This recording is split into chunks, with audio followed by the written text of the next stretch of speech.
Ever imagine like a world where we could like power our cities from the ground up? Sounds pretty wild, right? Yeah, like something straight out of sci-fi. Almost like, But what if I told you it's not as far-fetched as it sounds? hmm. That's what we're diving into today. We're talking geothermal energy, Oh, specifically the potential of harnessing energy from volcanoes. volcano power. Yeah. Interesting. So we're basing this deep dive on a recent article we found Okay. from Future Tech World. I've heard of them. Yeah, they're a blog and always seem to be ahead of the curve when it comes to like the future of tech. Right. And this article really caught our eye. Yeah. It's called Producing Energy from Volcanoes. Straightforward. I like it. Yeah, and it dives into this fascinating case study. Okay. It's happening right now in the Canary Islands. The Canary Islands, huh? I wouldn't think of that as like Right. a hotbed of Right. renewable energy. Yes. Exactly. It's not exactly the first place that comes to mind, right? Not really. No. No. But they're trying to see if they can power themselves using volcanoes. Wow. And that's what we're going to try to unpack today. Sounds fascinating. Yeah, I'm really curious too.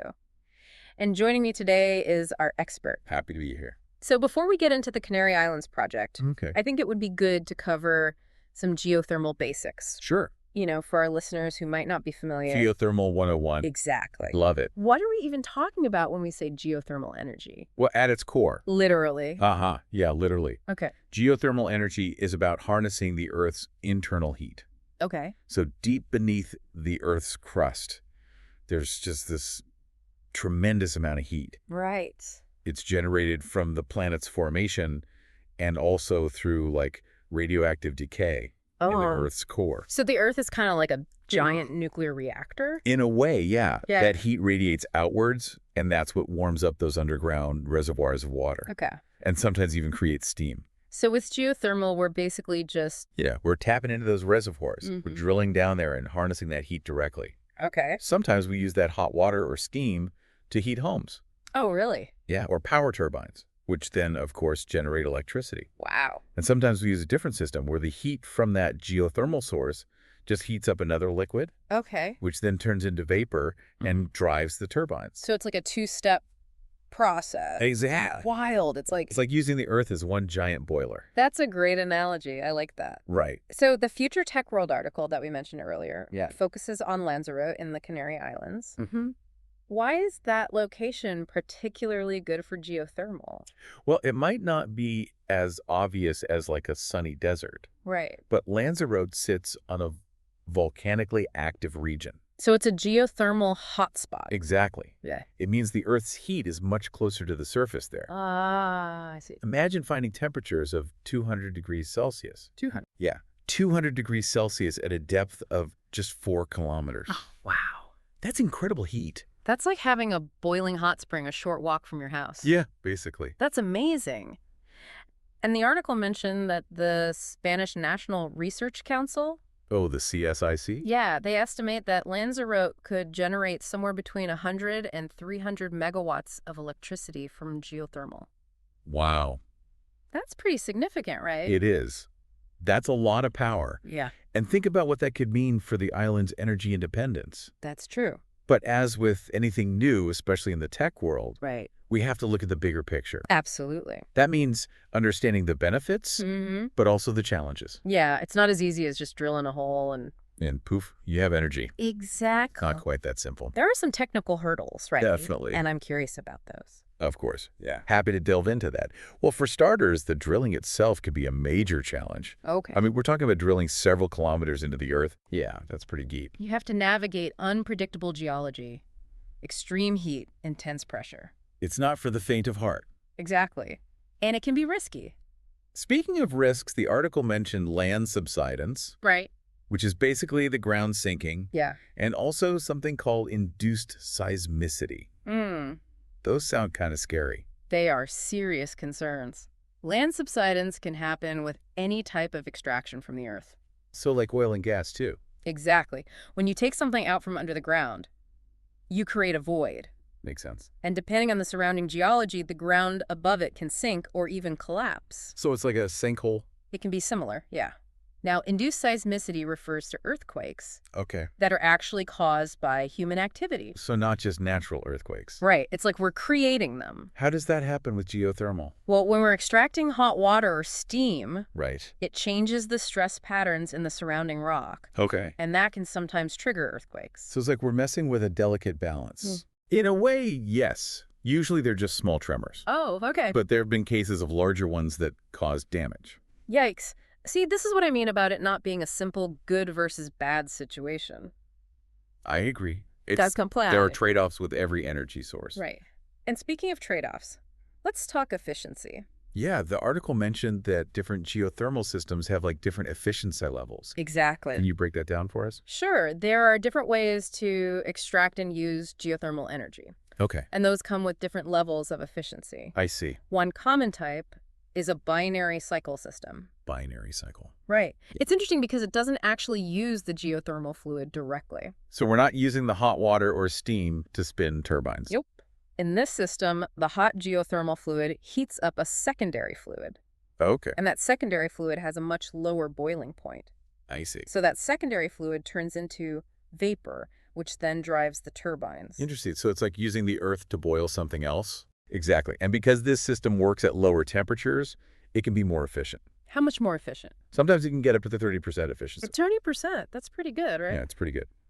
Now, on the other hand, we have flash steam systems. Okay. Those use the high-pressure steam directly to spin the turbines. So they're simpler? Yes, much Yeah. simpler. But they're also less efficient. How much less? Usually, they operate somewhere between 7 and 12% efficiency. So it's a trade-off again. It always is. More complex system, potentially more efficient, but maybe harder to implement. Yeah, that's a good way to put it. So how do they decide which system to use? It really depends on the specific geothermal resource. Okay. Things like the temperature, the pressure, Yeah, the type of fluid available, makes sense. the geology of the location is important too. And then there's also the cost, Right, of course. implementation and maintenance. It's like a giant puzzle. Yeah, kind of. You have to consider all the pieces. So I got to bring up some of the comments from the Future Tech World article. Oh, yeah. What are people saying? Well, one reader, Brian, was super stoked about volcano power. I can imagine. He was like, this is it. This is the answer to our energy problems. He's definitely enthusiastic. He wanted more info on that CSIC study. Yeah, well, access to that kind of research is important. So people can understand it better. Exactly. Transparency builds trust, especially with new technologies. That's true. Now, Kevin had a different take. He was a little more cautious about the whole thing. Oh, yeah. How so? He was worried about the environmental impacts, Like what? like increased seismic activity or contaminating groundwater. Right, those are valid concerns. Yeah, are those big risks? They can be. We have to approach geothermal development carefully. So it's not like a perfectly clean energy source. Well, no energy source is perfectly clean. All right. There are always trade-offs. But we have to understand the risks and try to mitigate them. How do we do that? There are a few ways. One promising area is closed-loop geothermal systems. Closed loop. Yeah. Instead of extracting the geothermal fluid, we circulate a different fluid through a closed loop. Oh, so it doesn't actually touch the surrounding rock. Exactly. Which minimizes the risk of things like earthquakes and contamination. That makes sense. It's like giving the earth a high five instead of a bear hug. I like that analogy. Another reader, Caden, brought up reliability. Okay, I get what you're saying. He was thinking about that hurricane that almost hit Florida Right. and how vulnerable their energy grid is. Yeah, makes you wonder how geothermal plants would hold up in that kind of situation. Right, because they're still connected to the grid. Exactly. But the good news is that geothermal plants aren't directly affected by the weather. Oh, that's right, because it's all happening underground. Exactly. Yeah. So unlike solar or wind power, a geothermal plant keeps running no matter what's going on above ground. That's a huge advantage. It is. It all Yeah. comes down to making sure the infrastructure connecting the plant to the grid is strong enough to withstand those events. So it's all about preparation and planning. Exactly. Understanding the risks and designing for them. Now, one last comment really caught my eye. Okay, what was that? Molly wrote in, and she pointed out that with big oil companies like BP getting into renewables, Oh, interesting. this could be a game changer for geothermal. She might be onto something. The energy landscape is definitely shifting. It feels like everyone's trying to figure out what's next. And with climate change becoming a bigger and bigger concern, Right. we need to find cleaner energy solutions. And it sounds like geothermal could be one of them. It certainly has the potential. So to wrap things up, what are the key takeaways you want our listeners to remember about volcano power? Well, first off, I hope they learn that geothermal energy is incredibly powerful. It's amazing how much heat is just beneath our feet. It really is. And it's a constantly replenishing resource. It's not like fossil fuels that we're using up. Exactly. But we have to remember that there are challenges. Like the risks we talked about. Yes. Yeah. We need to be mindful of the environment and develop these technologies responsibly. So it's not a magic bullet. No, but it's a valuable tool in our fight against climate change. And it's exciting to think about the possibilities. Absolutely. If we can harness this power the right way, it could really change the world. Well said. That's a great note to end on. A huge thank you to our expert for joining us today. It was my pleasure. And to our listeners, thank you for tuning in to another episode of The Deep Dive. We'll catch you next time.